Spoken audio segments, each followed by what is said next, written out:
Hein? Parce que, en fait, ce que fait le capitalisme, personnellement, il est idiot. Ici, la branche sur laquelle il est assis. Chaque capitaliste individuellement. Si c'est le capitalisme, c'est toujours prendre plus. À la limite, ils sont dans une logique, ils ont raison, ils prennent encore plus. Mais parce que c'est un peu, pour moi, j'ai l'impression que le capitalisme, issu aussi quand même, on a parlé d'intérêt de classe, mais il y a une espèce de caste à la fin qui représente, on va dire, les... Oui, mais pour prendre la terminologie marxiste, comment ils les appellent, les détenteurs du capital, voilà, qui sont à la fin les grands patrons et qui maîtrisent toute la planète. Oui, méprise. Mais il faut bien voir cette histoire de end bottom line. Hein? C'est ça le patron, c'est de la end bottom line. C'est le véritable patron. C'est-à-dire, c'est la ligne du résultat. Chaque manager, lui, il n'en a rien à foutre de rien.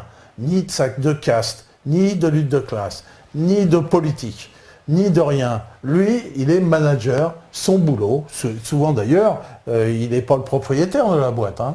Son boulot, c'est d'avoir cette end bottom line la plus élevée possible. Et le reste, il n'en a rien à foutre. Et donc, si pour avoir cette end bottom line la plus élevée possible, il va falloir qu'il travaille avec des cocos, qu'il aille investir et enrichir le pays du communisme, eh bien, il s'en fout. Il ne va même pas se poser la question. C'est-à-dire qu'il y a une limite à la solidarité entre patrons. Il y a forcément une limite, parce qu'ils sont quand même concurrents. Tu vois, ils sont quand même concurrents. Chacun est concurrent, chacun est l'ennemi. Moi, quand j'étais chef d'entreprise, je haïssais mes concurrents. C'était la haine. Tu comprends? Hein? Voilà. Bien sûr. Hein. Voilà. Donc je me battais. Être patron d'une petite entreprise qui fabrique des trucs, c'est une bagarre. C'est une bagarre de tous les instants. Une bagarre. Voilà. Donc moi, j'ai fait de la politique, mais à la limite, si tu veux, le social, je m'en foutais. Moi, ce qui m'intéressait, c'est de ne pas mettre la clé sous la porte. J'ai fini par mettre la clé sous la porte quand même.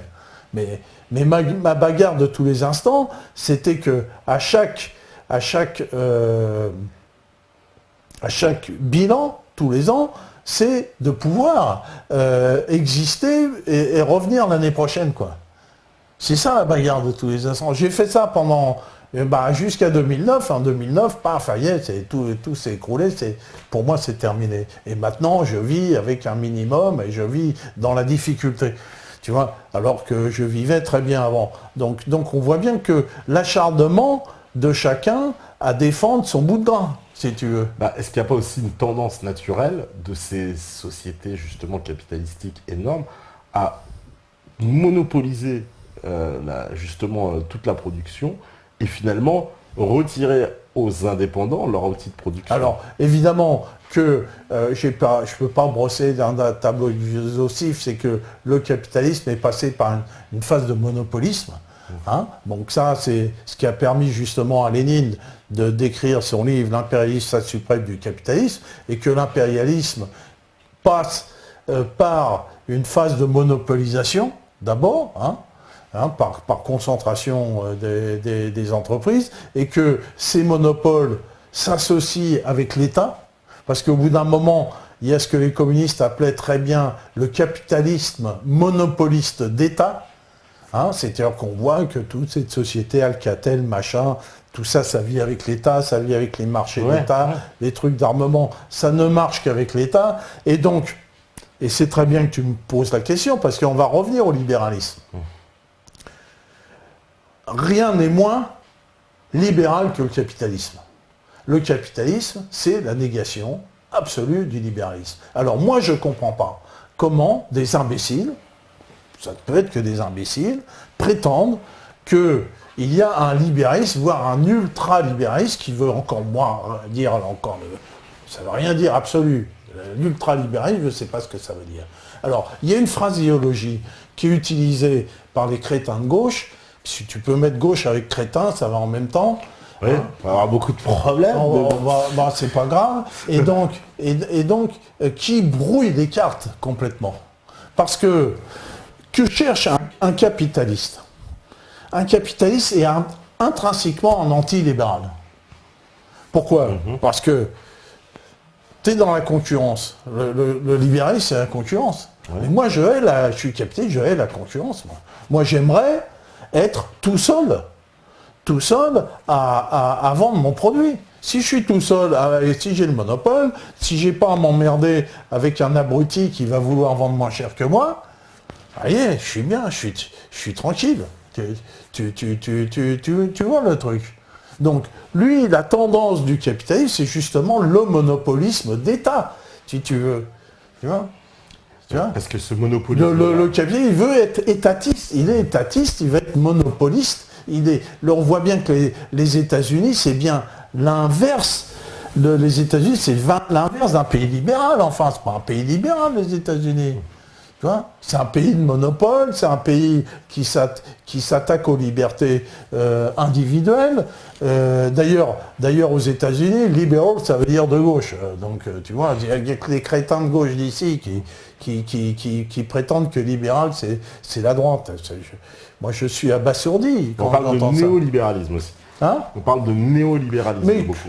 tu peux dire néo, tu peux dire... Quand on parle de néolibéralisme, on pense à une école de pensée comme Friedman, tu sais, les mecs, l'école de Chicago, etc. Mais c'est de la flûte, ils sont jamais libéraux.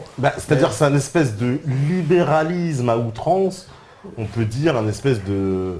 Allez, effectivement, mais non, c'est pas du libéralisme. Caché derrière un capital monopolistique, mais en essayant de se coller une image libérale. Parce qu'en fait... Oui, ils veulent se coller une image libérale, mais ils disent on respecte la concurrence et tout, mais c'est là que je suis complètement d'accord. Pour moi, c'est monopolistique. Je vois pas de concurrence. Bien sûr. Parce que même aujourd'hui, si tu y penses, par exemple, regarde, tu prends une boulangerie, par exemple, Ronde des Pins ou Banette, etc., qui sont en fait des grosses marques, des grosses sociétés, puisqu'ils te fournissent la farine, ils te fournissent les machins, etc.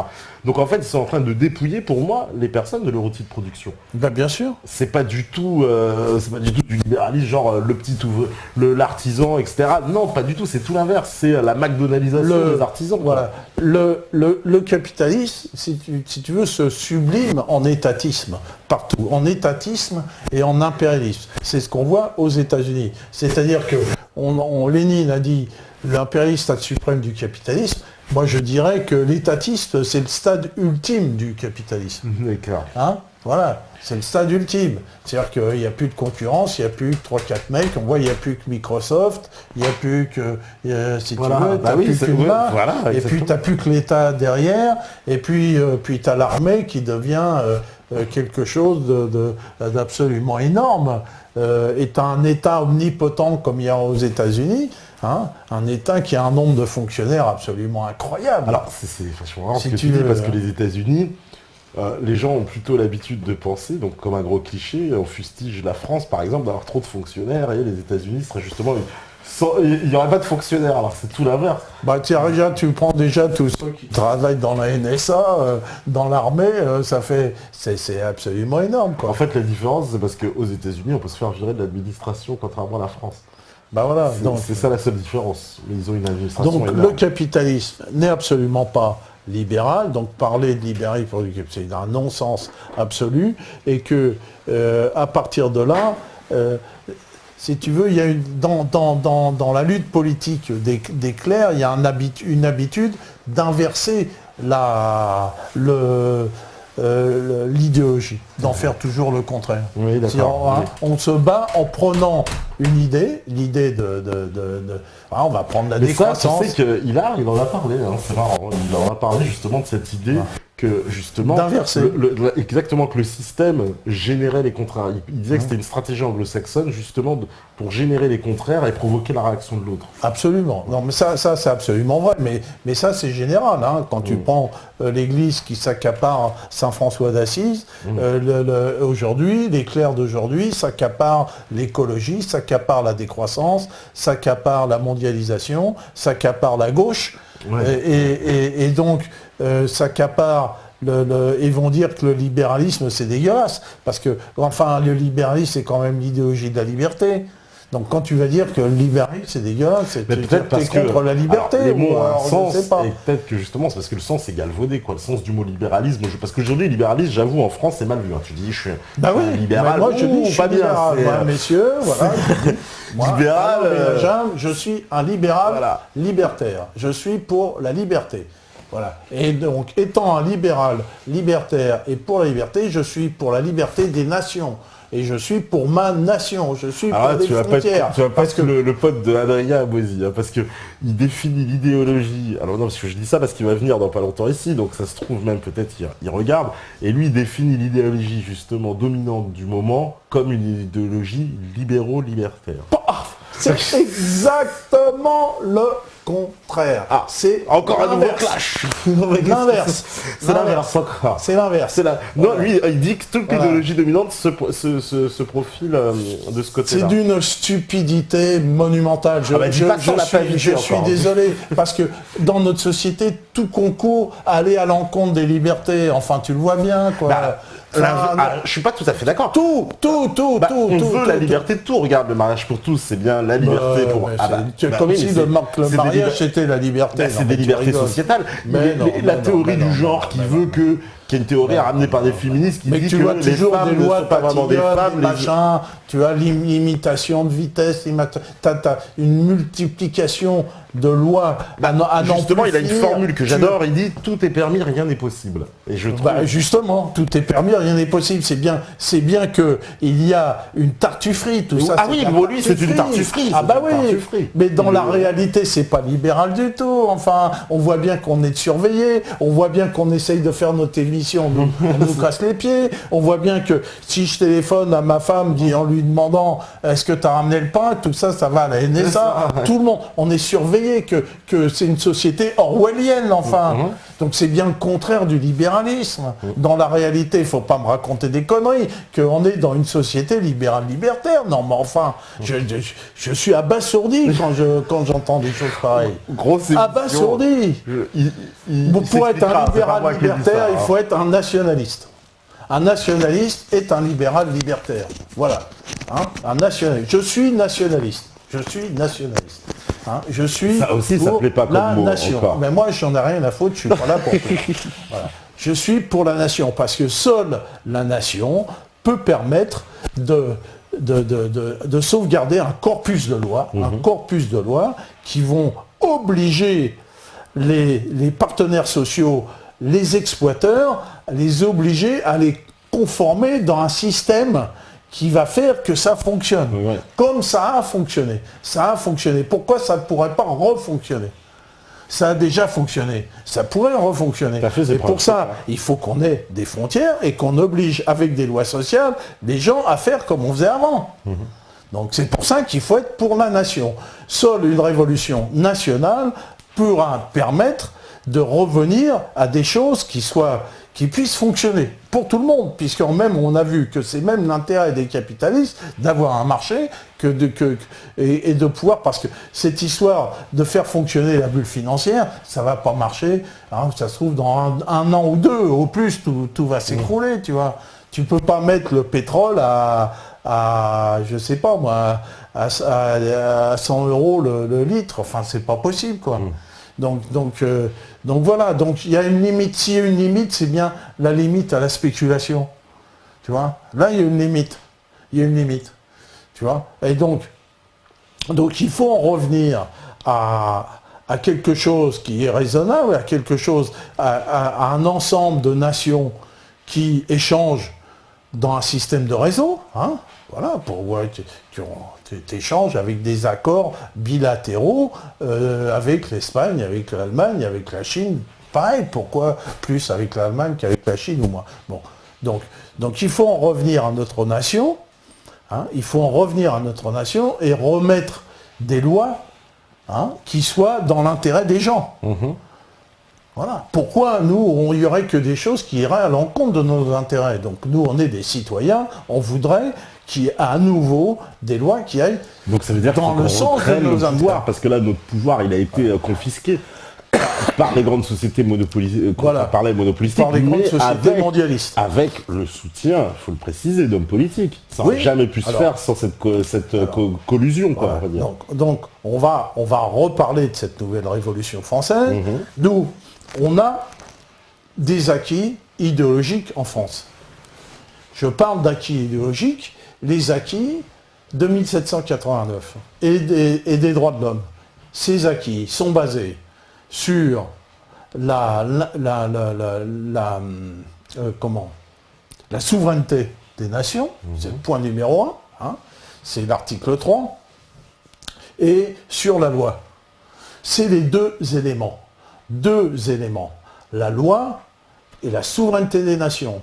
Ça, ce sont les deux fondements de l'idéologie française née au XVIIIe siècle et sur lequel essayent de se baser un certain nombre d'autres nations. Alors, évidemment, on essaye toujours de faire du négatif avec du positif. On l'a vu maintes fois, Oui, bah oui. hein, depuis François d'Assise et depuis pas mal de choses, c'est-à-dire que le pouvoir essaye de détourner les choses. Hein, de détourner les choses. Mais nous, il faut qu'on reprenne au mot nos symboles. On a des symboles.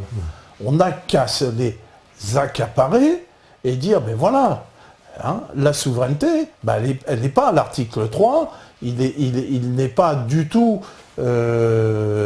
respecté. L'article 3, il n'est pas respecté.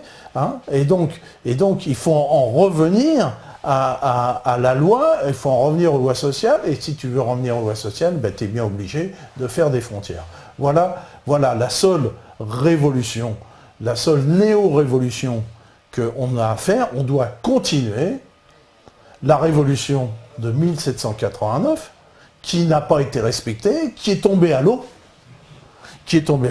C'est-à-dire il faut la reprendre. C'est pour ça, d'où l'idée de nouvelle révolution française. Nouvelle révolution française. Revenir aux principes de base qui sont la restauration de la nation. C'est ça. Hein, et donc là, on va passer la vue 32.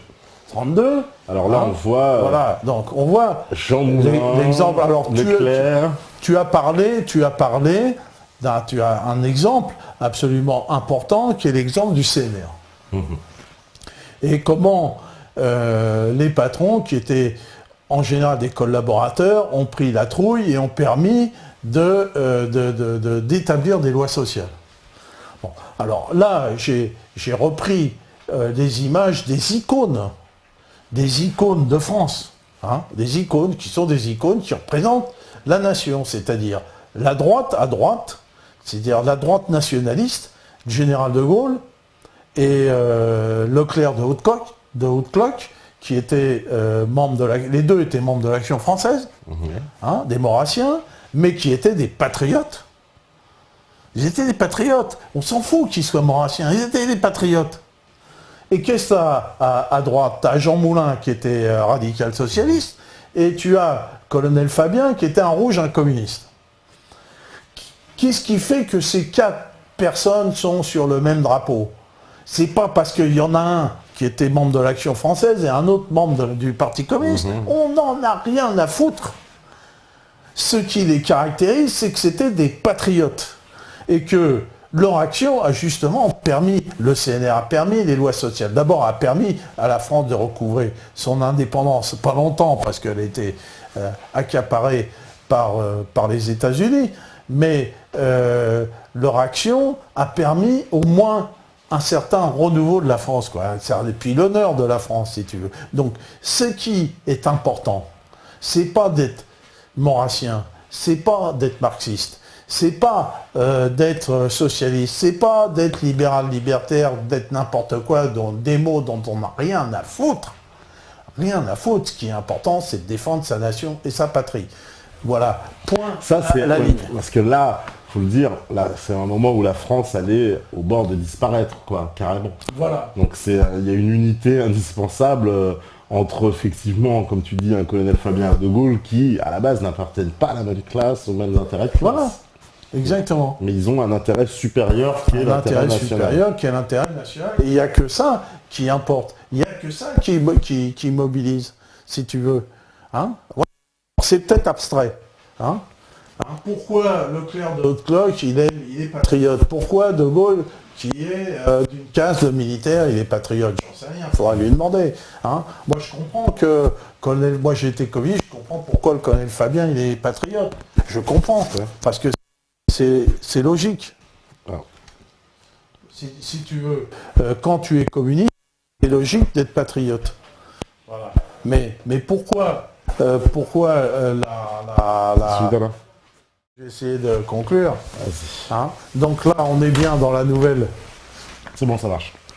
Bon, donc on est bien, on comprend bien que face à l'aspect automatique du capitalisme, hein, à l'aspect non maîtrisable, hein, on est bien d'accord que c'est pas maîtrisable, hein, que chaque capitaliste réagit selon sa end bottom line, voilà, s'en fout du reste, que on est bien obligé de mettre de la loi, bien sûr, pour maîtriser ça, et on est bien obligé de mettre de la nation, et que c'est bien le contraire que font les autres. Les autres, ils sont justement contre la nation, pour le mondialisme et tout le bazar. Bon. Donc, on voit bien que tant qu'on est dans le système actuel de l'Union européenne, de l'OTAN et de l'euro, on sait qu'on va aller vers une catastrophe. Ouais, c'est clair. C'est clair, vers une catastrophe. Puis dans peu de temps. Dans peu de temps, oui. Une véritable... on est inexorablement entraîné de façon économique, façon politique, façon militaire, dans un gouffre. Voilà. Et qu'on sait qu'en plus, on vit dans une société où les libertés se restreignent, donc on est de plus en plus éloigné du libéral, libertarien, on est de moins en moins libéral, hein, puisqu'on est de plus en plus surveillé, on est de plus en plus restreint sur nos libertés. Alors, particulier liberté individuelle qui disparaissent à grand part. Ceux qui parlent de libéralisme, enfin moi ça me concerne, mais bon, ça fait rien, c'est comme ça. Bon, donc, eh bien, il va bien falloir faire quelque chose. Bien d'accord. C'est-à-dire que si on reste les deux pieds dans le même sabot, on va forcément vers la catastrophe. Bon, alors maintenant, que faire? Ah ben, solution. Parce qu'on doit apporter des solutions aux gens. Que faire? Alors, maintenant, que faire? Ensuite, que faire? Alors, on fait quoi alors? Voilà. Maintenant, alors, on sait, alors, on va dire, qu'est-ce qu'il faudrait? Il faudrait, dans l'idéal, qu'il y ait un référendum et qui pose la question aux gens, êtes-vous pour continuer dans le système actuel ou êtes-vous d'accord pour en sortir? Parce qu'il n'y a pas de solution. Ou tu es dedans, dans l'UE, l'euro et l'OTAN, hein, c'est ça, tu es dedans ou tu n'es pas dedans. Ouais. Voilà. Donc la question c'est, est-ce que vous voulez continuer dans ce bazar ou sortir de ce bazar? Hein, il faudrait qu'on pose la question aux Français et il faudrait que dans ce fameux référendum, que ceux qui sont pour, ceux qui sont contre puissent s'exprimer de la même manière au niveau des médias. Tu vois, hein? Mais là, il ne faut pas rêver. Jamais tu auras ça. Bah jamais, faut même pas en rêve. Même pas en rêve, comme disent les jeunes. Même pas en rêve. Alors, qu'est-ce qu'on peut faire? Bah se révolter, alors c'est quoi? Alors, se révolter. Bon. On fait comment? Maintenant, il y a le problème. On va revenir à nos petites images. Hein. On va revenir.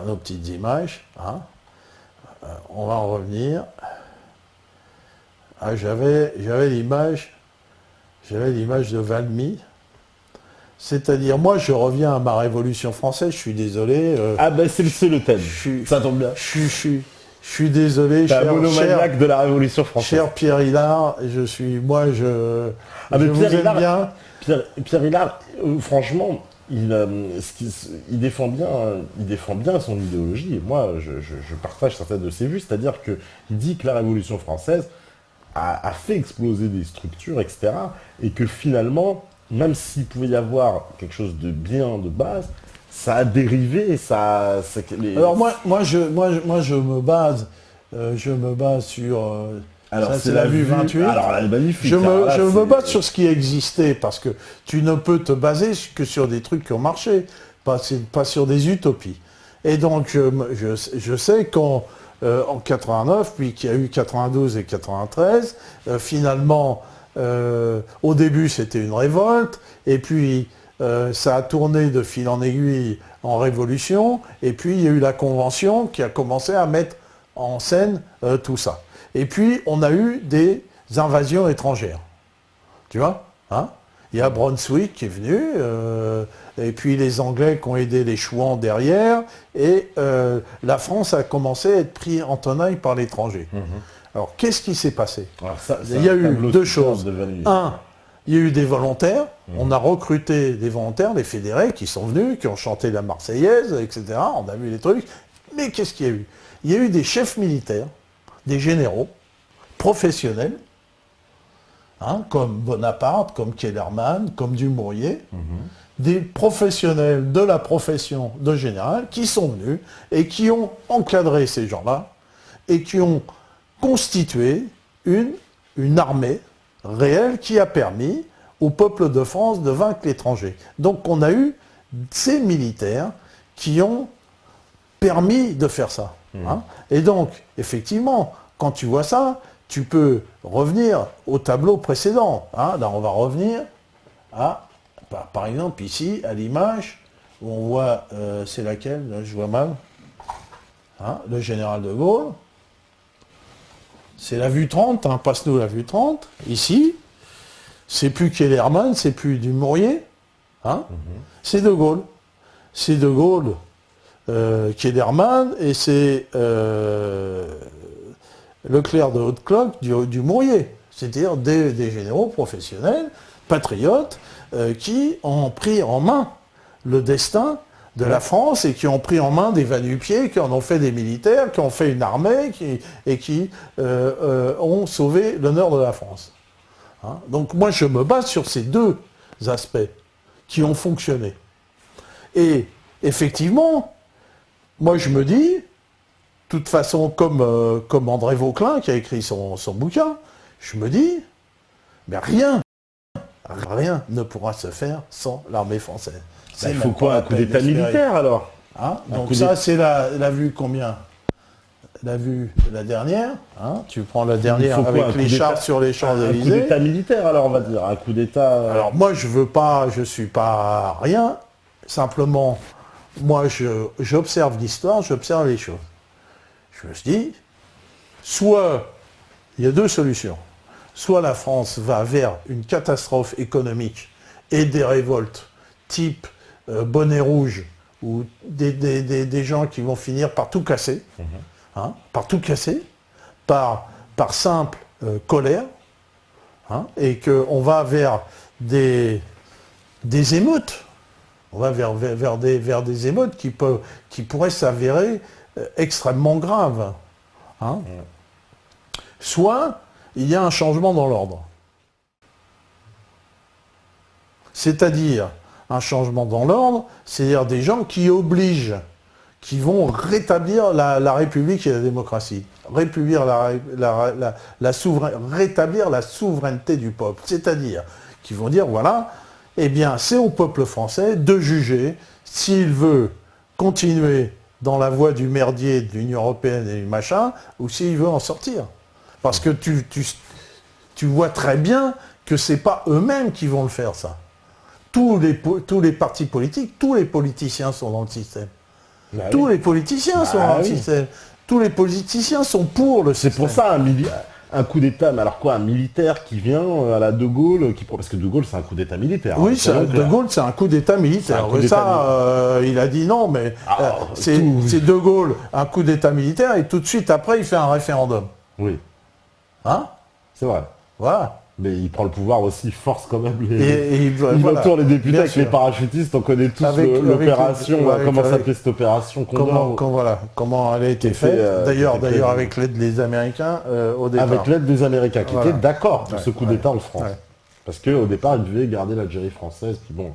Moi, je veux pas être comme les mecs d'extrême droite, je suis pas d'extrême droite, moi je suis nationaliste.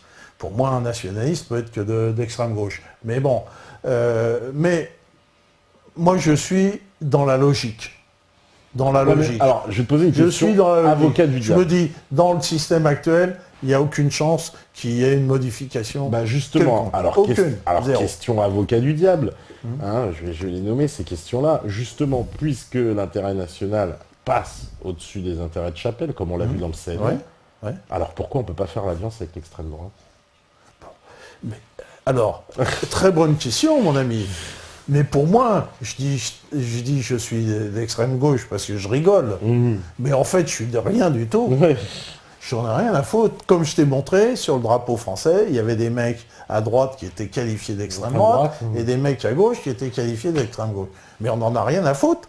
Eux, ils ont tous combattu pour le même drapeau, pour la patrie. Oui, parce qu'ils ont mis l'intérêt national au-dessus. Mais est-ce que la situation de la France, elle est tellement comparable, justement, à cette, Elle va commencer à être comparable. Les exigences n'imposeraient pas que, j'ai envie de te dire, voilà, qu'il faut aller parler, alors, dans ce cas, avec l'extrême droite. Bah, bien sûr.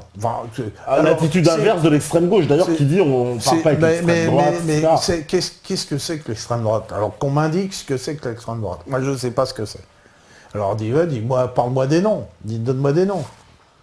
C'est quoi l'extrême droite? En France, l'extrême droite est symbolisée, hein, je vais être très cliché, mais par évidemment le Front National et tous les mouvements.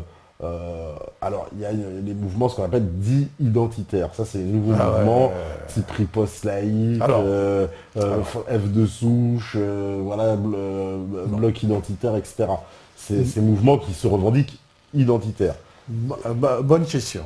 Front National, en réponse, moi, je ne fais pas confiance aux partis politiques institutionnels. Pourquoi? Tu prends un parti politique, hein, et puis tu vas mettre 2-3 millions de dollars chez les dirigeants, puis c'est terminé. Okay. C'est ce qui se passe tout le temps. Donc, l'avenir n'est certainement pas aux partis politiques, et pas plus au Front National qu'au Front de gauche et que n'importe quoi. Bon, ça c'est un fait. Maintenant, il y a des partis identitaires. Maintenant, des partis qui vont diviser les Français, c'est ça, hein, et qui vont désigner des boucs émissaires, ça ne marchera pas non plus. Parce que la nouvelle révolution française ne peut fonctionner que dans l'union nationale, que dans l'union des Français. Si tu commences à dire, là, il y a des musulmans, des Français musulmans, qu'est-ce que tu vas foutre des Français musulmans? Tu vas les foutre à la baille? Tu vas vouloir refaire, comme il y avait pendant hier, mettre juifs sur les passeports? Enfin, alors au Front National, il y a deux tendances. On va dire qu'il y a la tendance, allez, je vais faire encore l'avocat du diable, il y a la tendance Marine Le Pen qui... effectivement, tape sur les musulmans dès qu'elle en a l'occasion. Et puis il y a la tendance Philippot, droite sociale, un peu avec un discours très je vous tends la main, etc. Moi j'ai la parole. C'est de l'apparence peut-être. Hein. Moi j'ai la parole, donc je donne mon point de vue. J'ai cette chance-là. Moi je pense que il n'y a rien à faire avec des institutions, rien à faire, que la pratique sociale, aujourd'hui, ça commence à être une pratique de réseau. Hein, et que moi, déjà, sur ma page Facebook, j'ai 5000 amis, j'en ai déjà plus que l'UPR. Sur ma page Facebook, j'ai plus d'adhérents que l'UPR. Ah, que d'adhérents, oui. Tu vois? Voilà. Donc, on voit bien que le réseau, lui, je ne dirais rien. Il va devenir de plus en plus puissant en regard des partis politiques, tu vois, hein, plus en plus puissant, et que c'est bien ces associations de réseaux sociaux, de comités de citoyens, qui doivent prendre en charge les choses. Hein. Moi, ce que j'ai beaucoup aimé, c'est quand Étienne Chouard est venu et a exposé son point de vue. Tu vois? Oui. Hein, tout à fait, ouais, bien sûr. Voilà. Étienne Chouard, lui, il est contre les partis politiques. Hein, moi aussi. Moi aussi. Moi, je pense que l'avenir politique, c'est ce que Étienne Chouard, il explique. Ouais, on prend pour Étienne Chouard, ce qui nous manque, c'est la recette pour arriver. C'est-à-dire, ou alors, il faut... Alors, je vais encore faire l'avocat du diable, hein, puisque je suis là pour ça. Dans ce cas, il nous faut j'ai presque à dire, un Chouard-Soral. Parce que s'il nous faudrait Chouard pour la solution politique, mais Soral lui dit il faut qu'il y ait des militaires qui reprennent le pouvoir en France. Et... peut-être que Soral il dit ça, mais Soral il dit que les malheurs du peuple, c'est les juifs et les francs-maçons. Non, là tu caricatures. Oui, je caricature. Tu caricatures, c'est mais si tu veux, tu prends Parce que je veux dire, la solution de Soral... La solution de Soral, Soral dit pas que des conneries. Soral dit pas que des conneries. Hein, il en dit un petit peu, mais si tu prends Soral, tu prends Vincent Vauquelin qui a écrit un livre là-dessus, si tu veux, force est de constater que c'est la logique. Moi, je ne veux pas m'opposer à des gens que je n'aime pas parce que je les aime pas. S'il y a quelqu'un que je n'aime pas et qui dit quelque chose qui est logique, je dis c'est logique. Mais tu vois, c'est vachement marrant parce que, juste, hein, pour te dire, tu vois, c'est pour ça que je me fais l'avocat du diable. On m'a écrit un mail tout à l'heure et on me dit, oui, c'est pas mal, mais vous invitez beaucoup de personnalités de droite. Et tu étais dans la liste. Je suis de droite, c'est ce que on va citer. Tu vois que c'est parce que pour les gens, aujourd'hui, défendre la nation, c'est de droite, forcément. Ah bah oui, mais ça, là, il faut revoir ces combattre classiques, ça, j'ai envie de leur dire. parce que il faut savoir, est-ce que le Parti communiste du temps de Marchais était de droite? Il faut leur poser la question. Ouais, ils ont oublié. Ils ont oublié. Ils n'étaient plus là. Voilà. Parce que comme tu dis, les communistes, de base, c'est la nation. C'est très important pour les communistes, la défense de la nation. C'est eux qui ont versé l'oncle leur... de Francine qui est là, qui nous écoute, il adhère au Parti communiste en 1942. Est-ce que tu crois que son oncle, il est adhéré au Parti communiste en 1942 pour établir le communisme ou pour libérer la France? C'est pour libérer la France. C'est clair. Voilà, donc, dire que défendre la nation... c'est une idée qui passe pour les gens. C'est pour ça que c'est bien de rétablir la balance, je te le dis. Il faut voir que toutes les idées de 1789, c'est de droite. Puisque était basé sur la défense de la nation. Notre drapeau français, c'est un drapeau fasciste, le blanc-rouge. Mais tu sais que les gens... Regarde, j'ai déjà eu une conversation chez des amis il y a quelques années. Quand je leur disais il faut que la France retrouve sa souveraineté nationale, je passais pour un UPiste. J'avais presque dit un gros mot dans la soirée qui avait fâché tout le monde. Chanter la Marseillaise, c'est le mot souveraineté nationale. On m'a dit, tu peux pas parler comme ça. On m'a dit, tu peux pas parler de souveraineté nationale. C'était un gros mot. C'est un gros mot maintenant dans le langage actuel. C'est-à-dire, quand tu dis je suis nationaliste, j'aime la souveraineté nationale, pour les gens, t'as c'est pour ça que tu ne peux plus parler ces histoires de droite et de gauche. De toute façon, c'est quoi la gauche? Est-ce que la gauche, c'est ce putain de Hollande et de socialistes qui sont de gauche? Ces gens-là, ils sont pas... Qu'est-ce qui permet de dire qu'ils sont de gauche? Je vois pas. Ils sont pas de gauche. Ils ont enterré toutes les lois sociales, ils ont enterré, ils ont permis d'abaisser le niveau de vie, ils ont permis les délocalisations. Enfin, ils sont jamais de gauche. Jamais. Donc on voit bien qu'aujourd'hui, cette définition de la politique en droite-gauche n'est plus valide. Elle veut strictement rien dire. Toutes les lignes politiques, elles ont explosé, on peut le dire. C'est pour ça que je dis, justement, puisqu'il n'y a plus de lignes politiques, parce qu'évidemment, les lignes politiques, justement, ont carrément volé en éclats, est-ce que, justement, le système, on ne peut pas lui faire un pied de nez en faisant des alliances inattendues avec, justement, des gens qui pensent la même chose que nous, mais avec qui on est censé être ennemis? Bien sûr.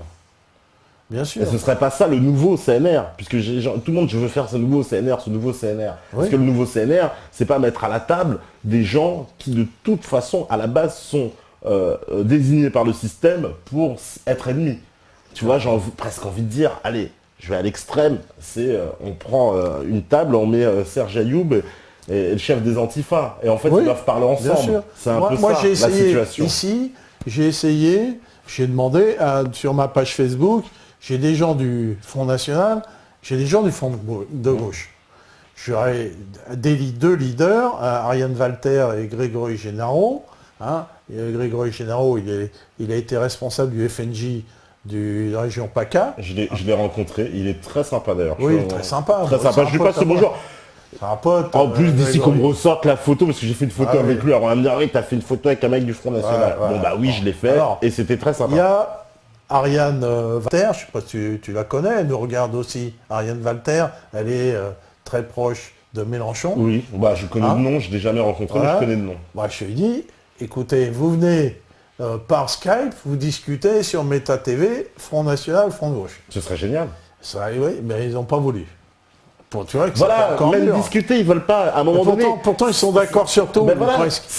Mais c'est ça ils sont d'accord sur tout. Parce que si on place l'intérêt national au-dessus, et finalement, quand j'écoute les mecs du Front National, j'écoute les mecs du Front de gauche, franchement, des terrains communs, il y en a comme ça. Après, il y a deux choses à éviter, évidemment. L'écueil, c'est on évite de parler d'immigration, on évite de parler Du mariage gay. de mariage gay, c'est-à-dire des sujets sociétaux, mais Ouais, sur le voilà. fond, les grands axes.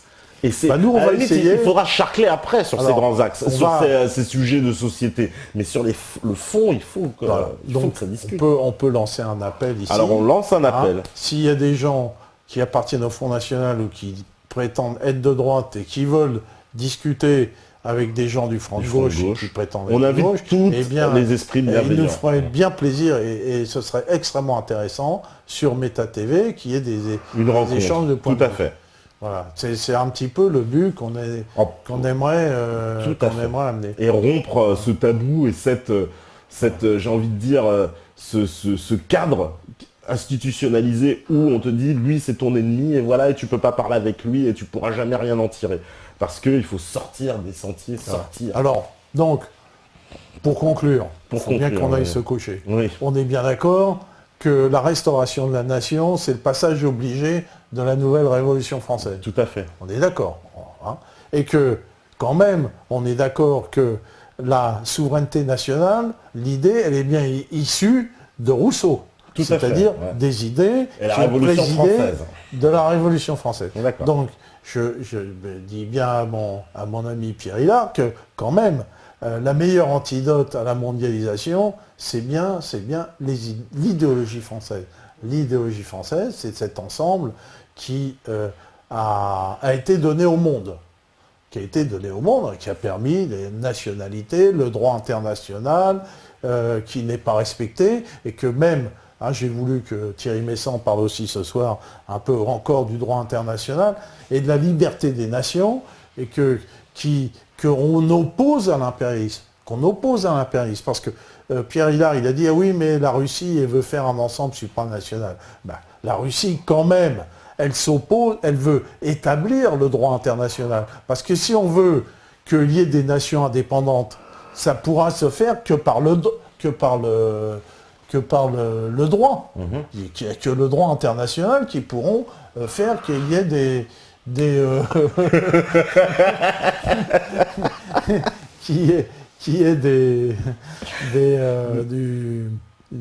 la liberté des nations. Ouais. Voilà. Et donc ce droit international est quand même issu des idées de la Révolution française. Voilà, vrai. donc je défends la Révolution française de 1789, je suis un libéral nationaliste. Voilà, chers amis, alors essayez de faire une chose comme ça. Le débat est lancé, Voilà, si j'ose le dire. débat est le lancé. débat est Alors, lancé. en fait, je suis ni de gauche ni de droite. Je dis que tout ça, c'est du pipeau, que ça ne veut plus rien dire, et que je suis mes amis. Tous mes amis sont ceux qui veulent défendre ce concept de nation. Voilà. Donc, ce sont mes amis, qu'on soit d'accord, pas d'accord, derrière ou plus ou moins, peu importe. Peu importe. Hein, il faut revenir au drapeau. Hein, on va mettre la vue 32, on va la remettre en finale, hein, qui est symbolique, cette revue, de ce que peut être la nation dans la diversité de pseudo-opinions, en fait. De pseudo-opinions. Hein, parce qu'ils étaient à l'Action française, à ceux de droite, mais ils n'en avaient rien à foutre, parce que c'était des militaires et qu'il fallait être à l'Action française. Voilà. Bon. Eh ben merci Alain hein, pour cette émission, hein, émission spéciale en VOD hein, avec toutes les péripéties. Donc là, vous nous découvrez que sur Internet. En tout cas, le débat continue. Hein, je pense que c'est on pourrait dire un sujet un peu inépuisable. Hein, Inépuisable, c'est le mot. Hein. C'est inépuisable. En tout cas, nous, on continuera. Et surtout, justement, on demande ce rapprochement. Ne soyez pas sectaires. Ne soyez pas sectaires. Sortez de la secte. Voilà. Allez, à plus tard. On se retrouve, bien sûr, comme d'habitude, tous les soirs, 21h, minuit, MetaTV.org. Ciao les gars.